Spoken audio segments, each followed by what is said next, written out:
Plates ready? This is Food School, Smarter, Stronger, Leaner podcast. Want to feel amazing, love the way you look in the mirror, and perform your absolute best in the gym, at work, and in life? You're definitely in the right place. Food, it's you. It builds every single cell of you. And if there is one thing every human being must master, it's food. Because at the very least, eating, you do it every day, several times a day, every single day. You might as well get good at it.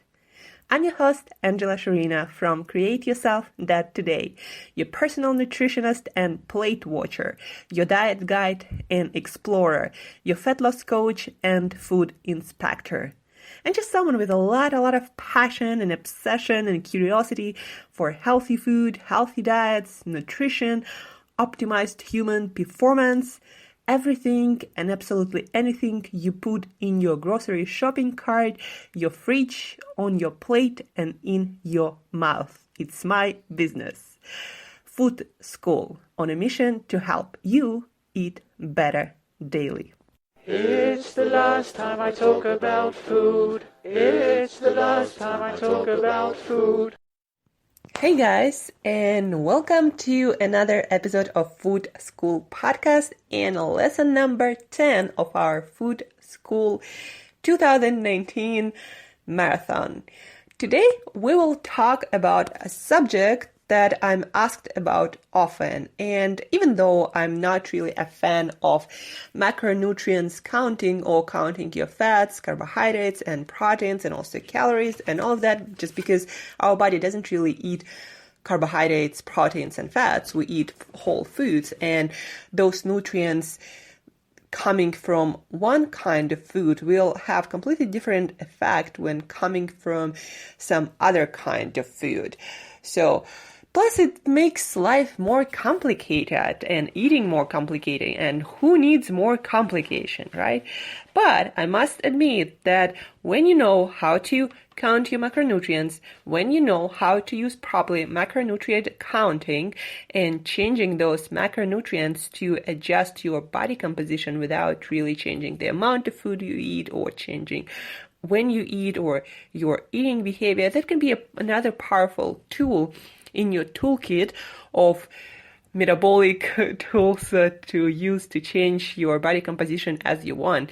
You know, once I started to eat proper high-fat, moderate protein, low-carbohydrate, whole food diet, it's really easy for me to keep my six-pack abs 365 days a year, whereas when I was raw vegan, eating still whole foods, completely raw foods, and I used to run 10K a day, and I never had my six-pack, like ever.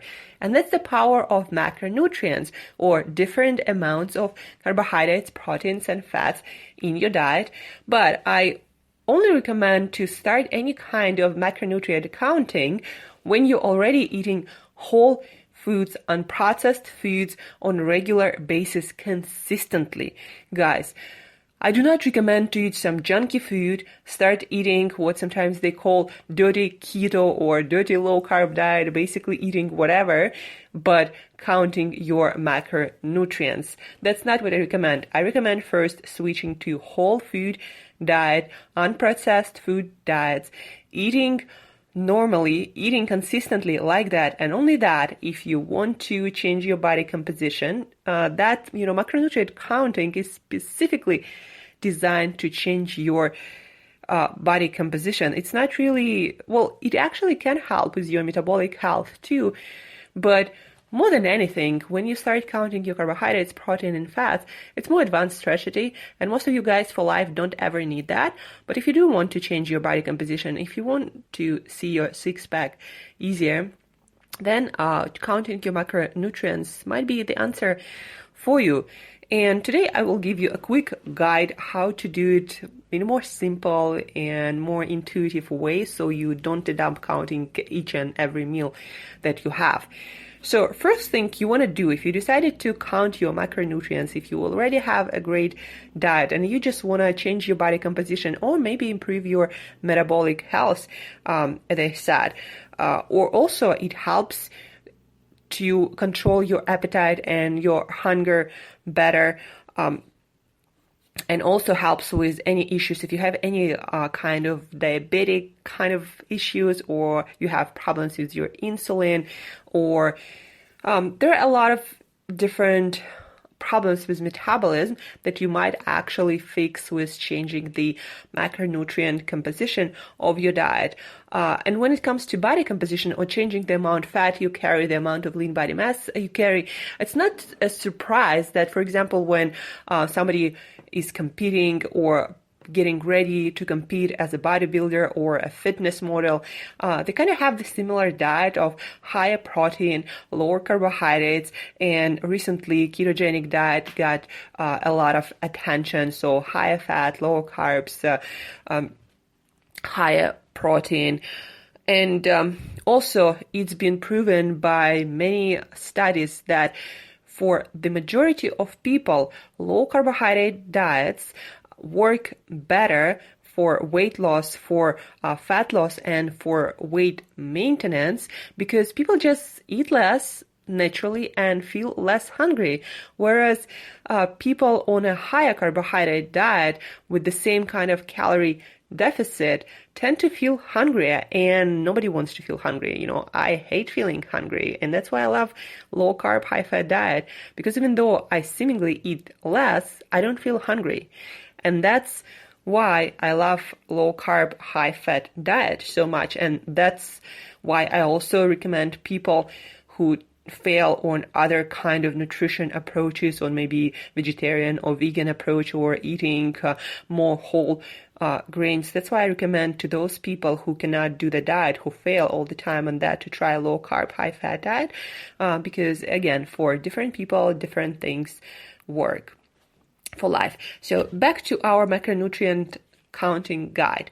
First, you want to figure out or kind of make a set of meals that you usually eat every single day for your breakfast, for your lunch, for dinner. Kind of create a few samples of meals that you repeat constantly, and you can imagine yourself eating pretty much on a regular basis. We all tend to fall into the same eating patterns, and that's not necessarily actually bad. You just need to change maybe vegetables or the source of protein, like your fish, your meats, the source of the fat, but kind of the pattern or the formula for meal should be pretty much be the same. Your vegetables, your healthy proteins, your healthy fats. So choose a few meals that you tend to repeat.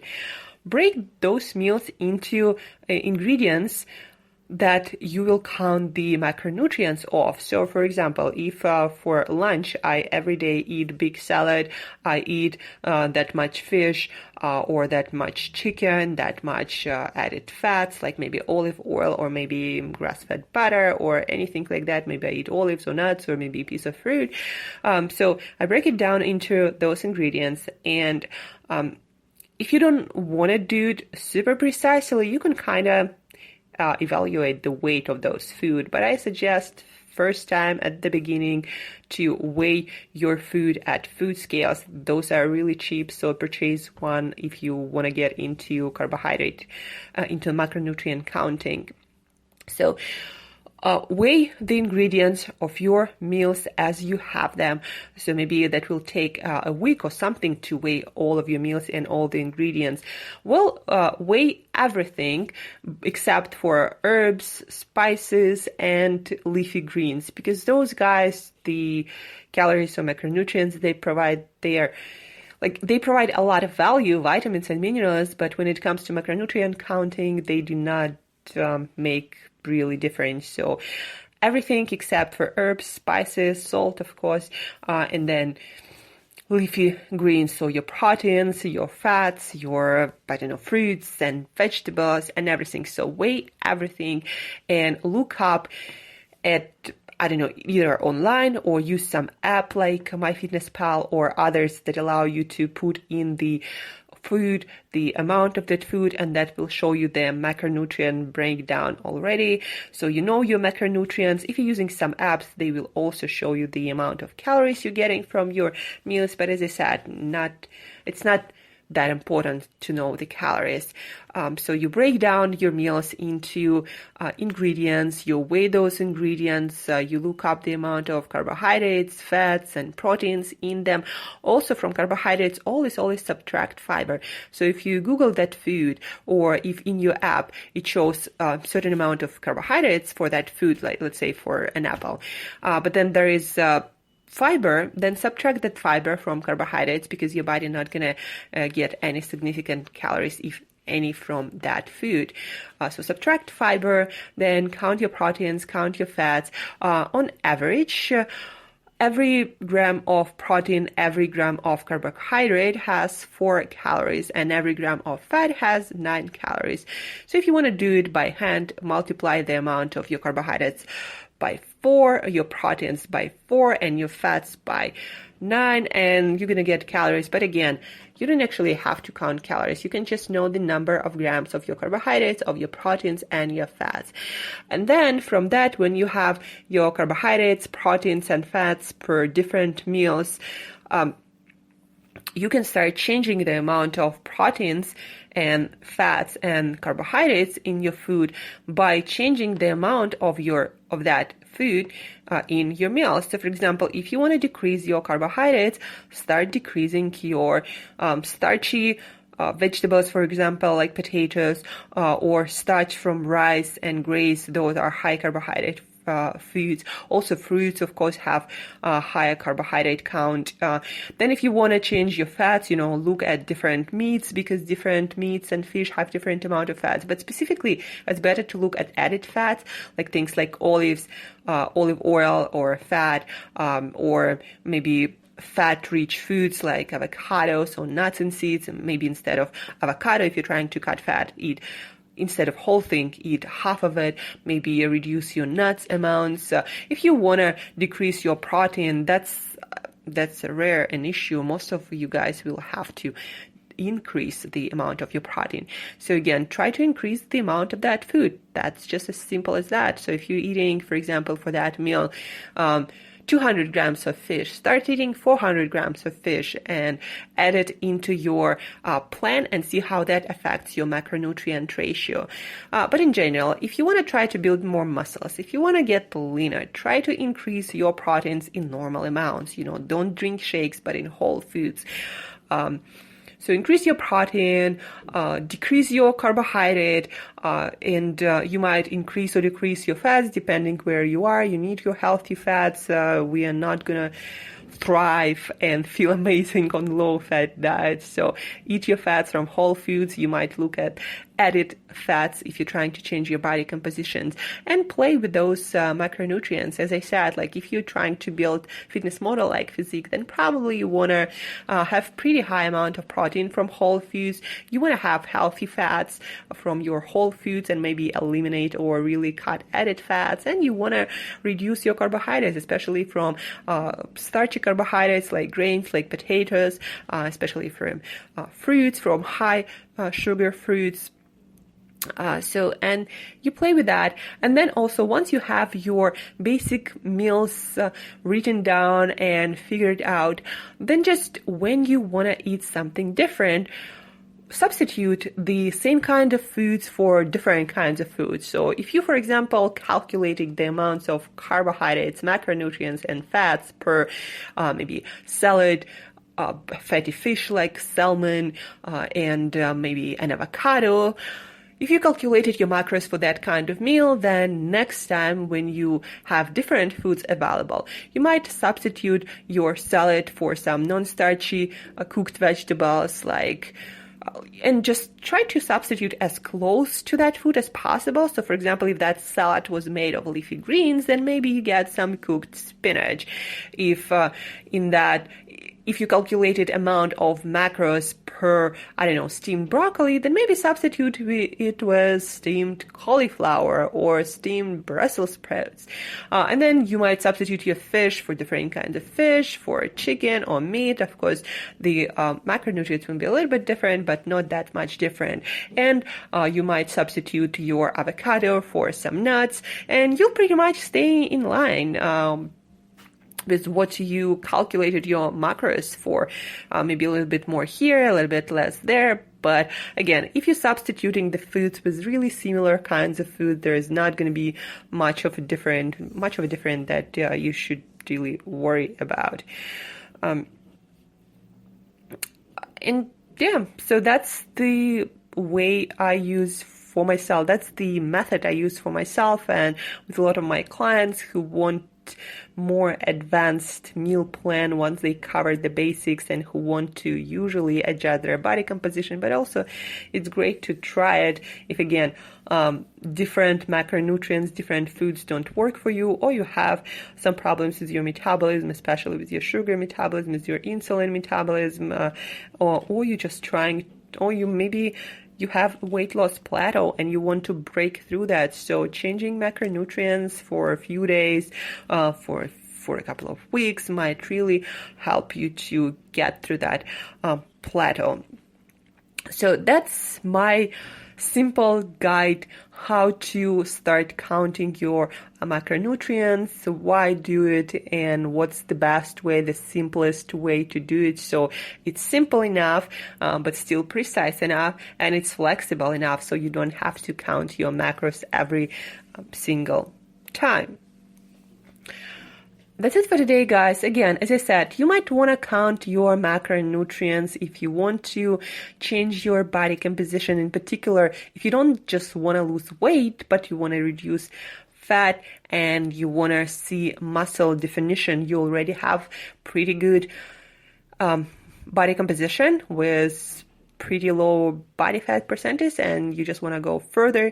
If you need to fix your metabolism, especially when it comes to sugar, blood glucose metabolism, your insulin metabolism, if you want to get through weight loss plateau, and all of that only makes sense if you're already eating diet of whole foods, unprocessed foods most of the time, guys.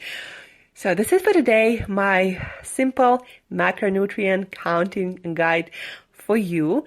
And tomorrow we will talk a little bit more about diets, paleo diet, keto diet, low carb diet, plant paradox diet, longevity diets, just a few diets that I've been asked a lot about over the past year, over 2018. So you have an idea and even more diverse toolkit when it comes to changing your eating habits to feel better, look better, and perform better on all levels. Because guys, at the end of the day, there are different kinds and ways to eat and different foods and so much variety available to all of us.